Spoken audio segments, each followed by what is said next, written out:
This drone footage was captured after a recent winter storm, and it highlights how the different types of vegetation perform as windbreaks. In this first section here, we have mixed vegetation. It's a hedgerow, and basically it's whatever volunteered. We did not purposely plant any of this. And there's also smaller evergreen trees to the east of the hedgerow that we have planted, but they have not grown up yet. And you can see that the snow formed these deep, heavy drifts off of the hedgerow. And those are spread out probably, trying to look at the distance here and gauge that, probably about 40 to 50 feet away from that hedgerow. We had near blizzard scaled winds, and that was blasting the snow pretty hard. And as we continue here, the hedgerow shifts into larger evergreen trees. These are mostly spruce, and they're planted at 8-foot intervals, and there's actually a double row here, though that's a little bit difficult to see.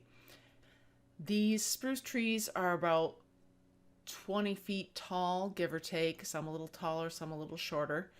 And if you look closely in this area behind the shed and near the solar panels, there is fencing that protected the yellow raspberry patch, that lattice fencing, and then there's also a metal mesh fencing around the blackberry fence, or blackberry plants, I mean. Those two areas actually created a secondary block to the wind, and so we got very large drifts stacked up right here.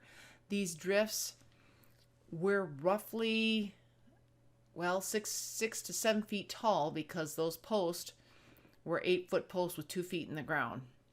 So where there's trees and trees alone, as we continue here, the drifting is more spread out. The trees blocked a lot of it, but where there's that secondary block, it was more stacked. And then as we come around here on the northern edge, this is pretty much wide open. The snow was spread out and slowed down some, which is by the grass. This was tall swamp grass, which got flattened by the snows. And there was some more drifting underneath that tree in this open area, but the neighbor plowed it out for us.